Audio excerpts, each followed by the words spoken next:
Alrighty, yo, what is going on, everybody? It's your boy, Mr. DDG94, back with another reaction video. Today, we're going to react to Why We Always Remember the Fresh Prince of Bel-Air.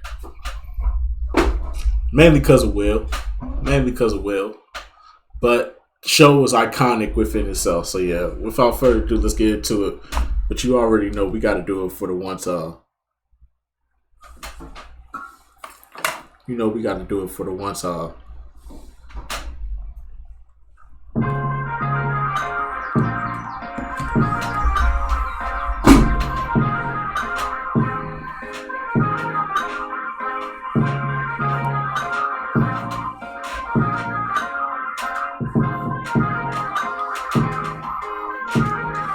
First thing first, rest in peace, Sucker Phil.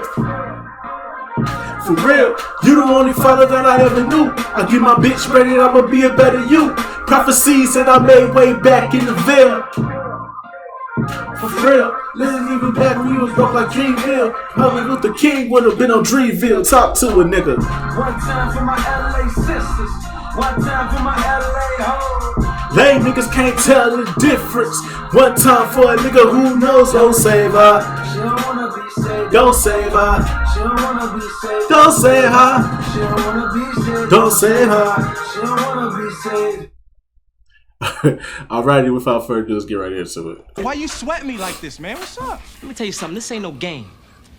And if you think that it is, then maybe you should go home, because you're not welcome here. Hey guys, Tyler here. One thing that I think has always been great to me in particular about Nerdstalgic is just this idea that it can really be whatever I want it to be on any particular day. Meaning that one day, if I'm binging Fresh Prince again, it can be this. Or another day, if I've just watched Interstellar, it can be the Interstellar video. Or if I've spent a week watching Pixar films and over-analyzing them, it can be, something like the realism of Pixar. And with that malleability comes maybe a malleability in how I present content. And I don't mean in general, but when I went to write this particular video about the Fresh Prince, it became clear pretty quickly that this video didn't require, and more importantly, didn't work in the typical format that I might make a video in. Instead, this is more of a conversation. And while there'll probably never be another video on this channel quite like this one again, this is the way I wanted to talk about the Fresh Prince of Bel-Air. And maybe it's fitting that it'll be the only video formatted like this in the entire channel's run. So to get this thing started, I guess a little bit about me. Most of you know enough about me, so I'm not gonna get into my background,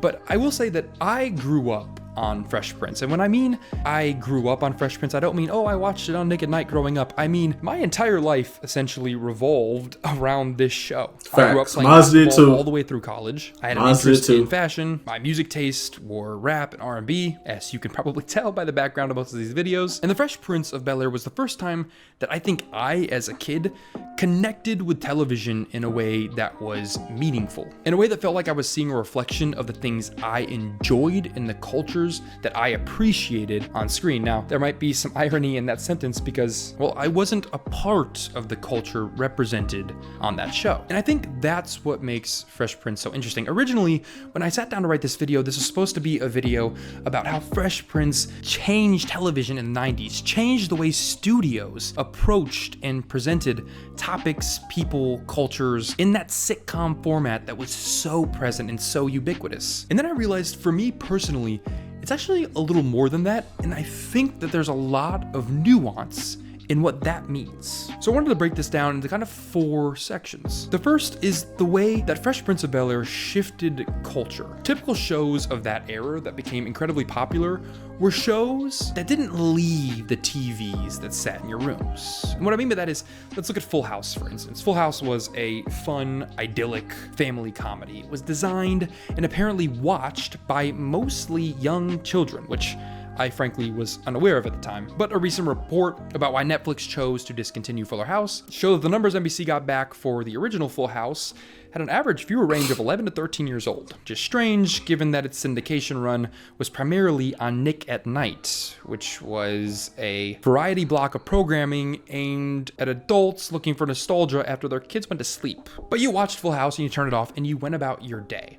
Never once did you walk into a store and see Full House inspired clothing. Never once did you want to talk like Jesse Katsopoulos, and I assume very few people got into puppetry because of Joey. Fresh Prince, on the other hand, was a earth-shattering moment in television and for NBC. There were shows about and ingrained in Black and African American culture previous to The Fresh Prince of Bel-Air. Plenty of them, and plenty of them ran concurrent with The Fresh Prince. But all too often, those shows would fall into traps of becoming reskinned versions of Full House or Cheers. Primetime television simply wasn't built for things that rubbed against the grain, especially in that period of time. And that's what made Fresh Prince so unique. It was the Allen Iverson of primetime sitcom TV. It was a show that wasn't just ingrained in African American culture. It was in many ways and often about African American culture.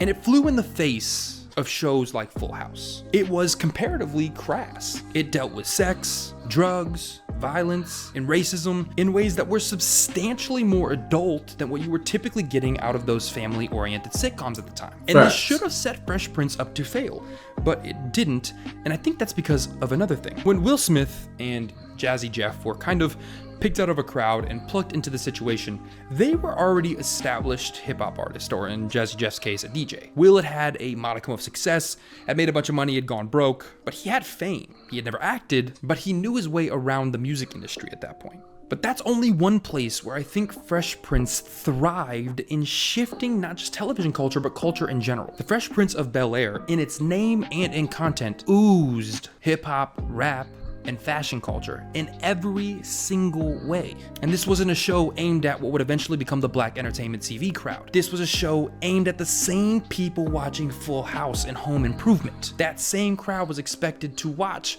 Carlton go and try to survive in the hood for a weekend, to watch Will and Carlton get arrested as they drive one of Philip's friends' cars up for a vacation for the weekend. It was the same crowd watching Joey and Jesse's radio show that were watching Will realize in this particular episode that just because you show up to help doesn't mean you still have the perspective of someone that needs it. And these conversations were had, and we'll get to those conversations through that veil of hip-hop and fashion. The Fresh Prince of Bel-Air's fashion influence cannot be understated. To this day, people are still modeling in and out of eras the Fresh Prince style. There's a whole Bel-Air athletic store, which I own half of the clothing of, that does millions of dollars of sales every quarter. You cannot talk about 90s fashion. I got mine right here. I got mine right here. Without talking about Fresh Prince, which put it on a huge stage. Carl, that was avoiding watching Mace's music video, was still flipping through the channels and seeing Will dressed the same way. And I mentioned the show rubbing against the grain of traditional primetime TV, and you can see that in that fashion influence. Will goes to a predominantly white and affluent private school,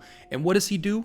The first thing he does when he gets there is flip the dress code inside out, literally and figuratively. And he becomes the fashion influence within that school. And that attitude has been talked about in various interviews of cast members, producers, and writers throughout the years. This fight back attitude was subtly placed throughout Fresh Prince. This argumentative stance where television, primetime television, does not have to be this thing, where these characters do not have to be these things, was so pervasive that it became hard not to notice. And that leads me into the two most important things about this conversation. And the reason I sat down to write this in the first place. The Fresh Prince of Bel-Air could have been a nostalgic episode about anything. About Aunt Viv being fired, like I've already made, and they've since reconciled, which is cool. It could have been about the perfect episode. It could have been about a lot of things, but they wouldn't have done the importance, at least to me, of Fresh Prince justice, because what was important about Fresh Prince is that it had real African American and Black conversations. It did not pander to the households that NBC assumed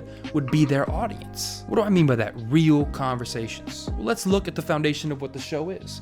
Will is a young guy from Philly who grew up in the hood and was suddenly transplanted into one of the most exorbitantly wealthy neighborhoods in the world. That is culture shock. 100%. Can't get around it. So instead of consistently making fun of that thing and never trying to understand the realities of a situation like that, The Fresh Prince does the opposite from almost moment one. Almost every season is packed with episodes about serious conversations that were simply not being placed into prime time TV sitcom conversations. For instance, the episode where Will's aunt brings home a white future husband.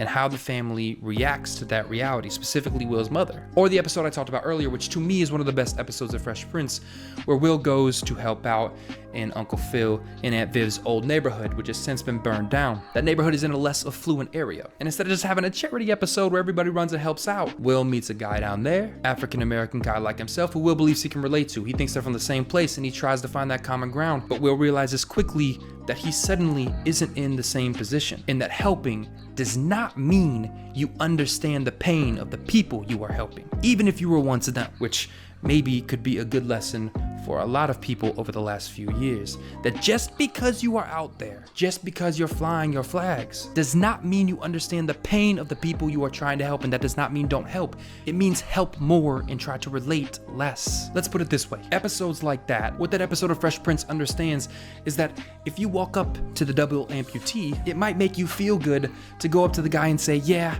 I remember one time I took a really hard fall and I couldn't walk for a few weeks. I get it, man. I feel your pain. I wish you the best. But it doesn't help nearly as much as just bringing the guy along to play some basketball and not saying a word, and just changing the way he and other people view his situation. There's the shooting episode, the speeding arrest, the Black History episode. The list goes on and on and on. Nothing about Fresh Prince of Bel-Air was shy about what it was and who was in it. And it brought real African-American conversations into households that had never had them before. And it did it in a way that wasn't subtle, that wasn't shy, but ingrained those conversations in quality, in comedy, in style, in a way that made you less uncomfortable having them. And that, I think, is important, because what I wanted to wrap this up with is just talking for a moment about the relevancy of those conversations and the relevancy of Fresh Prince. There is maybe no show that feels more of the times today than the Fresh Prince of Bel-Air. Go back and watch that show front to back, and you'll almost wonder if it was made yesterday. Now, that's both a good thing and a bad thing. It's a bad thing because it means that the same problems the show is focused on dealing with and talking about 30 years ago are still so present in our society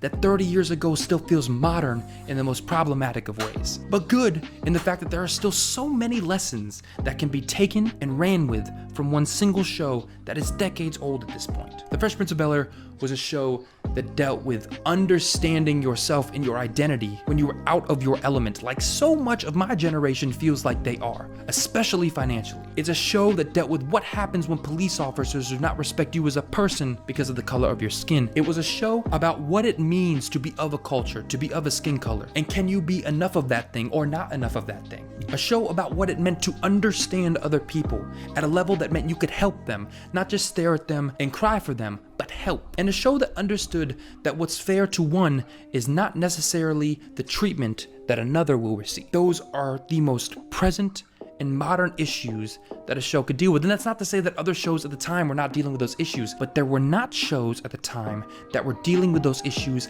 on the scale, with the audience and with the platform that the Fresh Prince was. These are topics I normally wouldn't get too into on Nerdstalgic, not for any other reason other than most of the time what I like to do here is analyze art. What everybody else here likes to do is analyze art. But I'm personally at a place in my life where it's becoming more and more important to me to talk about art for what it is in its magnitudes and in its multitudes, not just the subtext of a line of dialogue or the meaning of a shot angle, but what those things mean to other people. That is what art is supposed to be about at the end of the day. As much as it's about the art itself, it's also about how it affects, impacts, and changes you. So what I would implore all of you to do today, if you have any interest in anything I'm talking about, is a simple exercise. Go home, or I'm sure you're already home, I guess, if you're watching this, although mobile viewers keep going up on YouTube. Go on to HBO Max. This is not sponsored, by the way. It's just where you can stream Fresh Prince and stream the show. Maybe you don't watch all of it, but maybe just watch the first and second season. And if you love it, or you remember loving it, or it rekindles your love, watch it all the way through. Come back on Twitter here and tell me if it affects you at all. If you see anything about our modern world in that show and what that says to you about what art is supposed to be and how art is meant to stay relevant. Is art meant to stay relevant because it touches on issues that are never solved, or is art meant to solve those problems? And does art fail if it doesn't help solve them? And did Fresh Prince do any of those things? What category did it fall into there? I don't know. What I know is that Fresh Prince is still in syndication. You can stream it on HBO Max, and I think there's more to learn from Fresh Prince than maybe any show you can watch on TV right now. Whether it's Loki, Game of Thrones, Invincible, none of those shows have the unabashed charm of a show that has no interest in filtering its problems. A group of writers that know what's wrong and aren't afraid to show you as well. But most importantly, a show that had no idea that 30 years later, its relevancy would extend far beyond Will Smith and jackets. Maybe this is a wake-up call to me myself. This conversation of does art need to mean something? And it used to be I didn't care. I didn't care, not that it should or shouldn't. I've always believed that my art should, and I mean my art off of this platform, but I didn't care whether or not you decided if yours did. Art should be whatever you want it to be. But as I get older, I'm wondering if there's waste in not having something to say. I don't know. That's what this is, a conversation. Do with it all what you will, but maybe give Fresh Prince another watch. This video doesn't feel like it needs to spiel. You know what to do if you enjoyed it. You know what to do if you want to stay here. Thank you for allowing me to have a place to have this conversation with you guys. I'll see you in the next one.